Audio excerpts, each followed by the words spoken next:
اگر آپ کو میری یہ ویڈیو پسند آئے تو like, comment and share, subscribe کرنا مت بھولیے۔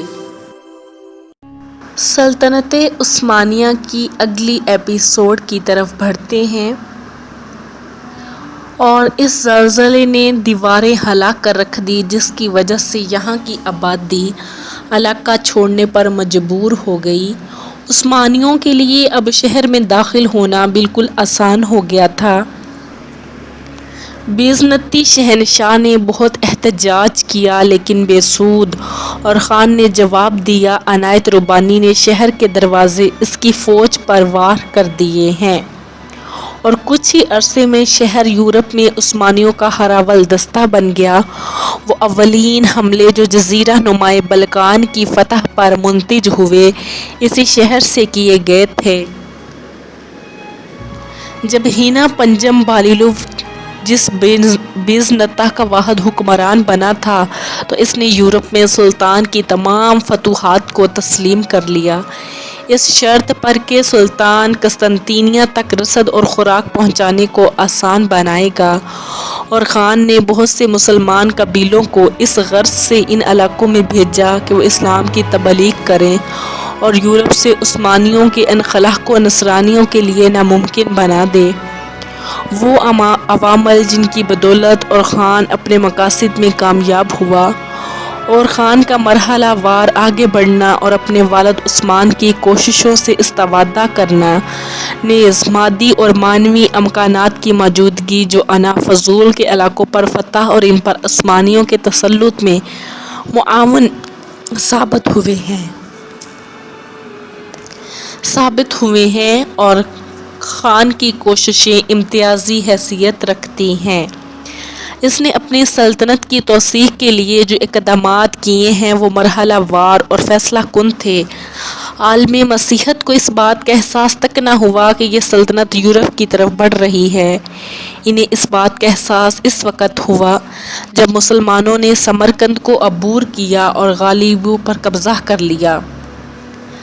بلقانیوں اور عثمانیوں کے درمیان جو روبرو لڑائیاں ہوئیں، ان میں عثمانیوں کو جو امتیاز تھا وہ بھی ان کی کامیابی کا ایک اہم محرک ہے۔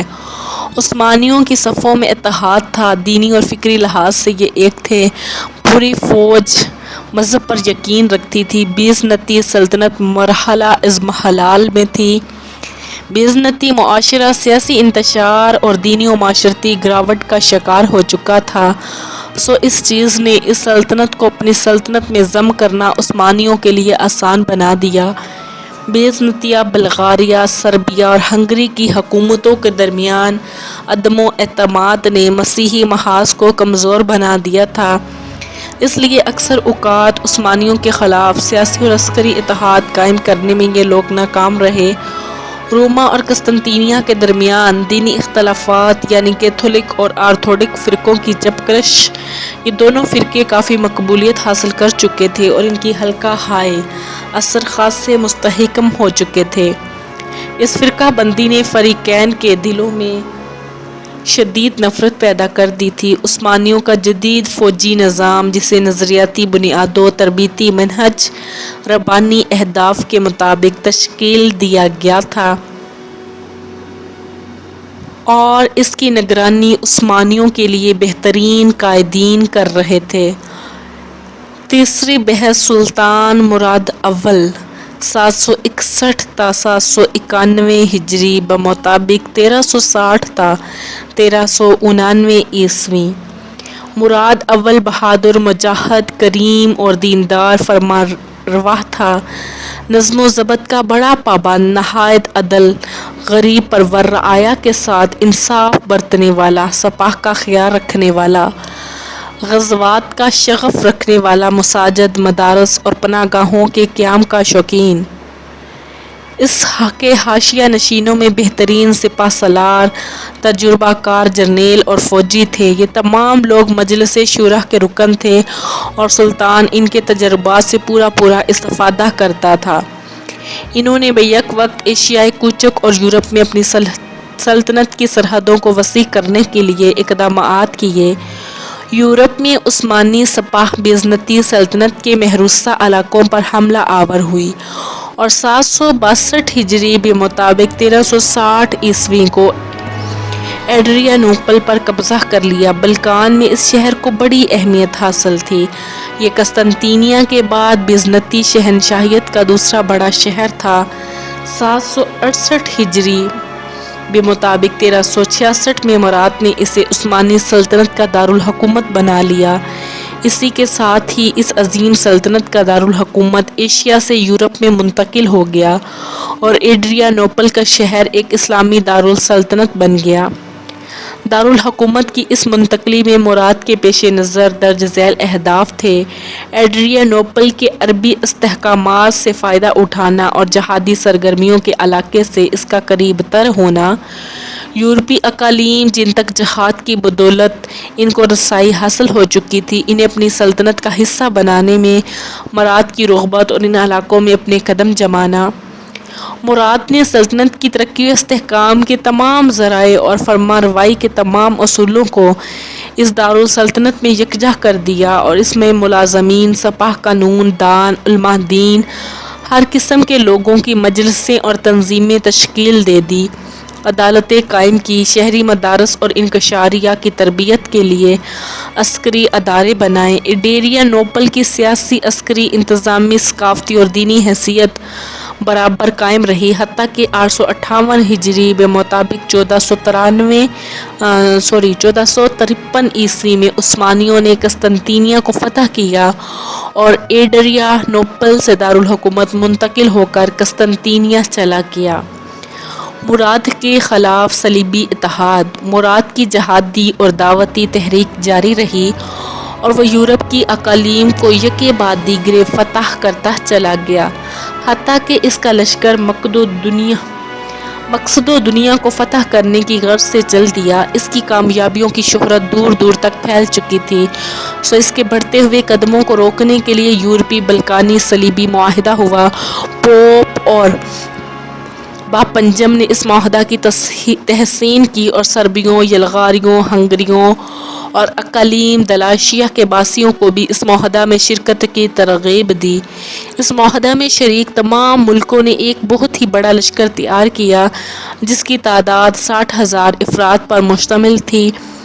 عثمانی سپہ سالار لالا شاہین نسبتاً ایک چھوٹے لشکر کے ساتھ اس لشکر جرار کے سامنے خم ٹھونک کر کھڑا ہو گیا۔ ان دونوں لشکر دریائے مارتیزہ پر تشیر من کے قریب ایک دوسرے کے مقابل ہوئے۔ زور کارن پڑا، صلیبی لشکر کے پاؤں اکھڑ گئے، سربیا کے دونوں امیر بھاگ کھڑے ہو گئے لیکن دریائے مارتیزہ کی فوجیوں کا لقمہ بن گئے۔ ہنگری کا امیر حیرت انگیز طریقے سے بچ نکلا۔ اس اثناء میں سلطان مراد ایشیا کوچک میں برسر پیکار تھا، جہاں اس نے متعدد شہروں کو فتح کر لیا تھا۔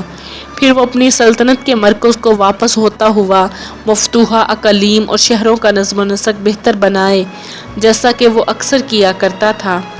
دریائے مارتیز پر عثمانیوں کی یہ فتح کئی اہم امور کا پیش خیمہ ثابت ہوئی، جن میں سے چند یہ ہیں: اس فتح کے نتیجے میں تراکیہ اور مقصد و دنیا کی اقالیم فتح ہوئی اور مسلمان جنوبی بلغاریہ اور مشرقی سربیا پہنچے۔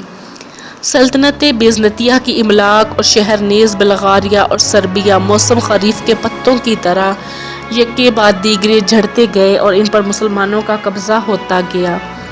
سلطنت عثمانیہ اور مسیحیوں کے درمیان معاہدہ۔ سلطنت عثمانیہ کے بازوؤں میں کمال طاقت دیکھ کر دائیں بائیں کے تمام اقالیم کانپنے لگے، بالخصوص ان میں سے جو اقالیم کمزور تھی، ان کا خوف دیدنی تھا۔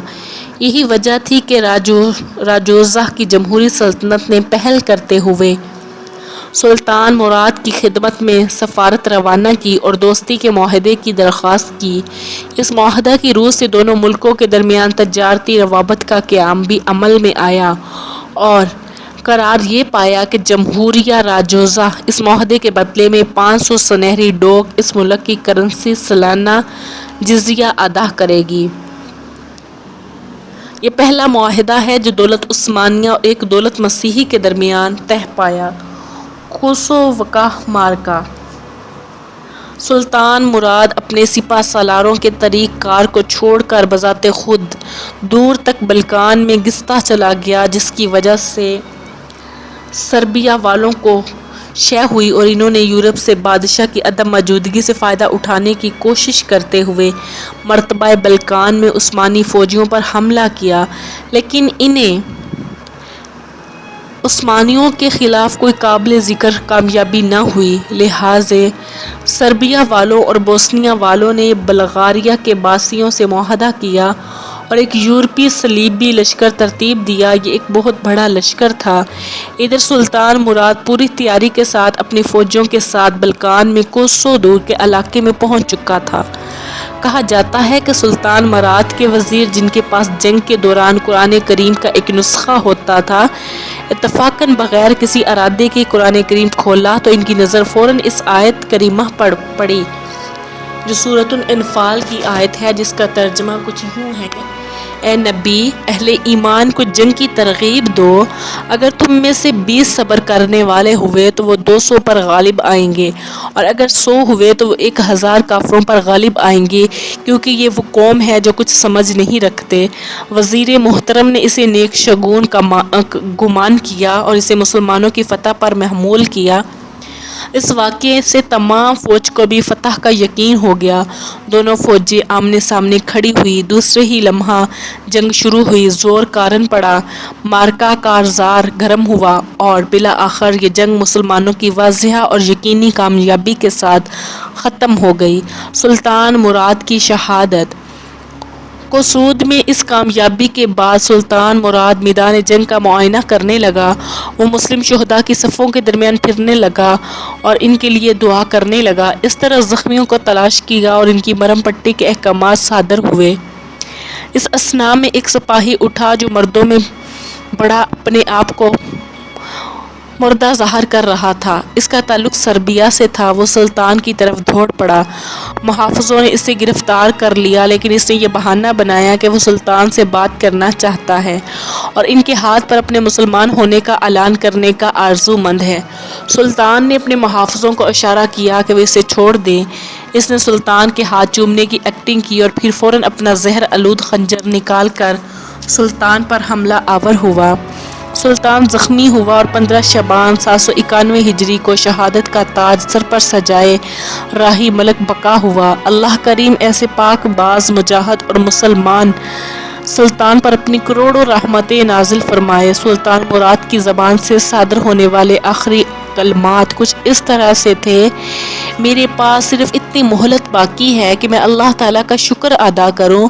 بے شک وہی غیب کی باتوں کو جاننے والا ہے اور اس فقیر کی دعا قبول کرنے والا ہے۔ میں گواہی دیتا ہوں کہ اللہ تعالیٰ کے سوا کوئی معبود نہیں، کوئی حقیقی نہیں۔ شکر اور حمد و ثنا کا مستحق صرف اور صرف وہی ہے۔ میرا خیال ہے میرا آخری وقت آن پہنچا ہے۔ میں اسلامی لشکر کی کامیابی اپنی آنکھوں سے دیکھ چکا ہوں۔ میرے بیٹے بایزید کی اطاعت کرنا، قیدیوں کو اذیت نہ دینا اور انہیں برہنہ نہ کرنا۔ میں تمہیں اس لمحے الوداع کہتا ہوں اور اپنے عظیم فاتح لشکر کو اللہ کریم کی رحمت کے سپرد کرتا ہوں۔ وہی ہماری سلطنت کو ہر طرح کی برائی سے محفوظ فرمائے گا۔ یہ عظیم فرما روا شہید ہوا تو اس کی عمر 65 سال کو پہنچ چکی تھی۔ جنگ و قصون سے پہلے سلطان کی دعا۔ سلطان مراد جانتا تھا کہ وہ راہ خدا میں جہاد کرنے والا ہے اور فتح و نصرت اللہ تعالیٰ کے ہاتھ میں ہے، اس لیے جب بھی وہ میدان کا راز اترتا تو خوب دعا کرتا کہ بارگاہ عزتی میں گریہ وزاری کرتا اور اللہ کریم کی ذات پر توکل کرتا تھا۔ ان کی عاجزانہ دعائیں اس بات کا پتہ دیتی تھی کہ سلطان معرفت خداوندی کا نور اپنے دل میں رکھتے تھے اور بندگی کے مفہوم کو سمجھتے تھے۔ سلطان مراد اس معرکہ میں اترنے سے پہلے ان الفاظ میں دعا کرتا ہے: اے اللہ، اے رحم فرمانے والے، اے آسمانوں کے رب، اے وہ جو دعاؤں کو سنتا ہے، مجھے حزن و ملال میں مبتلا نہ کر۔ اے رحمان و رحیم، اپنے عاجز بندے کی دعا کو اس بار قبول فرما۔ ہم پر اپنی رحمتوں کی آسمان سے موسلادھار بارش برسا، یہ تاریکی کے یہ بادل چھٹ جائیں۔ ہم تیرے دشمنوں کو اپنے سامنے دیکھ رہے ہیں اور ہم کچھ نہیں، صرف تیرے گنہگار بندے ہیں۔ تو بے دریغ عطا و بخشش کرنے والا ہے اور ہم تیرے در کے فقیر ہیں۔ میں کچھ بھی نہیں، صرف تیرا ایک عاجز بندہ ہوں۔ تو سب کچھ جانتا ہے اے غیب کی باتیں اور مخفی اسرار جاننے والی ذات، اے وہ کہ دل کے بھیدوں سے واقف ہے۔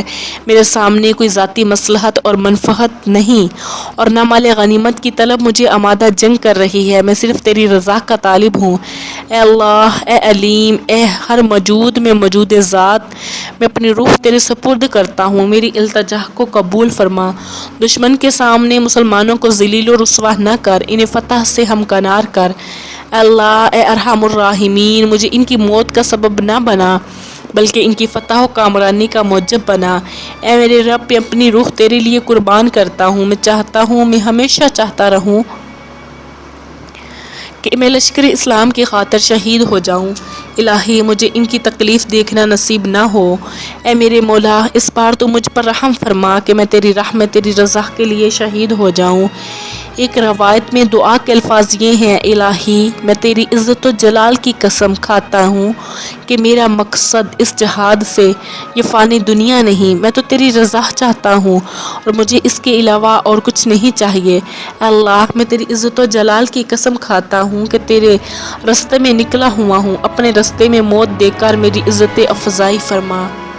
ایک اور روایت میں دعا کے یہ الفاظ بھی منقول ہیں: اے میرے معبود، اے میرے مولا، میری دعا اور یہ گریہ زاری قبول فرما اور ہم پر اپنی رحمتوں کی وہ بارش برسا جو ہمارے ارد گرد اٹھنے والی آندھیوں کے گرد و غبار کو دھو ڈالے، اور ہمیں وہ روشنی عطا کر جس سے ہمارے ارد گرد پھیلے سب اندھیرے چھٹ جائیں اور ہم اپنے دشمنوں کے پڑاؤ کی جگہوں کو دیکھ سکیں اور انہیں تیرے معزز دین کی سربلندی کے لیے میدان میں للکار سکیں۔ اے میرے معبود، اے میرے بالغ، بادشاہی اور قوت و اقتدار صرف تجھے زیبا ہے، تو جسے چاہتا ہے ملک و اقتدار عطا کرتا ہے۔ میں تیرا ایک عاجز بندہ ہوں، تیرے در کا فقیر ہوں، تو میرے ظاہر و باطن کو جانتا ہے۔ مجھے تیرے عزت و جلال کی قسم، میں اپنی جہادی سرگرمیوں کے بدلے اس فانی دنیا کا ایندھن نہیں چاہتا بلکہ تیری رضا چاہتا ہوں اور تیری رضا کے علاوہ اور کچھ نہیں چاہتا۔ الہی، میں تیری کریم ذات کے طفل تجھ سے سوال کرتا ہوں، مجھے تمام مسلمانوں پر قربان کر دے اور مجھے کسی مسلمان کی راہ مستقیم کے سوا کسی اور راہ میں موت و ہلاکت کا سبب نہ بنانا۔ اے میرے معبود، اے میرے مالک، اگر میری شہادت میں مسلم لشکر کی نجات ہے تو مجھے اپنی راہ میں شہادت سے محروم نہ کرنا تاکہ میں تیرے حریم قدس سے فیض یاب ہو سکوں۔ اور تیرا جوار کتنی بڑی نعمت ہے۔ اے میرے معبود، میرے مولا، تو نے مجھے اجازت دی کہ میں تیرے راستے میں جہاد کی فرضی سے نکلا ہوں، مجھ پر مزید کرم فرما اور اپنے راستے میں مجھے شہادت کا شرف عطا فرما۔ یہ عاجزانہ دعا اس بات کی دلیل ہے کہ سلطان مراد کو معرفت خداوندی حاصل تھی اور اس نے کلمہ توحید کی شروط کو اچھی طرح سمجھ لیا تھا، اور اس کلمہ کی شرط اس کے چال چلن اور زندگی میں جمع ہو گئی تھی۔ سلطان مراد جانتا تھا کہ نفی اسباب جو معرفت سے ناواقفی کے منافی ہیں کا کیا معنی ہے۔ ارشاد باری تعالیٰ ہے: اور جان لے کہ اللہ کے سوا کوئی حقیقی معبود نہیں، اور ارشاد باری تعالیٰ ہے: مگر جنہوں نے حق کی گواہی دی اس حال میں کہ وہ جانتے تھے، یعنی لا الہ الا اللہ کی تصدیق کی، اور جو کچھ وہ اپنی زبانوں سے بول رہے تھے ان کے دل اس کو جانتے تھے۔ سلطان اس بات سے آگاہ تھا کہ شک اور یقین دو متضاد کیفیتیں ہیں جو ایک جگہ جمع نہیں ہو سکتی۔ سلطان اس کلمہ کے مدلول پر پختہ یقین رکھتے تھے اور وہ دل کی گہرائیوں سے مانتے تھے کہ ایمان میں صرف یقین کا عمل ہی فائدہ دے سکتا ہے، ظن نہیں۔ ارشاد باری تعالیٰ ہے، سورۃ الحجرات کی آیت ہے جس کا ترجمہ کچھ اس طرح سے ہے: ایماندار تو وہی ہے جو ایمان لے آئے اللہ اور اس کے رسول پر، پھر اس میں کبھی شک نہیں کیا اور جہاد کرتے رہے اپنے مالوں اور اپنی جانوں کے ساتھ، اللہ کی راہ میں، یہی لوگ راست باز ہیں۔ سلطان اس کلمے کے تقاضے کو بدل و جان قبول کرتا ہے اور جن نواحی پر یہ کلمہ دال تھا اس کی پوری اتباع کرتا تھا۔ ارشاد باری تعالیٰ ہے جس کا ترجمہ کچھ اس طرح ہے، سورۃ لقمان کی آیات ہے: اور جو شخص اپنے آپ کو اللہ کے سپرد کرتا ہے اور حال کہ وہ محسن ہو تو بے شک اس نے مضبوطی سے پکڑ لیا اور مضبوط حلقہ کو، اور اللہ تعالیٰ کی طرف سے ہی تمام کاموں کا انجام ہے۔ پھر سورۃ النساء میں ارشاد باری تعالیٰ ہے: اے محمد صلی اللہ علیہ وآلہ وسلم، تیرے رب کی قسم یہ لوگ مومن نہیں ہو سکتے یہاں تک کہ حاکم بنائیں آپ کو ہر اس جھگڑے میں جو پھوٹ پڑا ان کے درمیان پھر نہ پائیں اپنے نفسوں میں تنگی اس سے جو فیصلہ آپ نے کیا اور تسلیم کر لے دل و جان سے۔ سلطان مراد کا اپنے رب پر سچا ایمان تھا، وہ ایمان میں بالکل خالص تھا، اس کے دل میں شرک کا شائبہ تک نہ تھا۔ ارشاد باری تعالیٰ ہے حالانکہ نہیں حکم دیا گیا تھا انہیں مگر یہ کہ عبادت کریں اللہ تعالیٰ کے دین کو،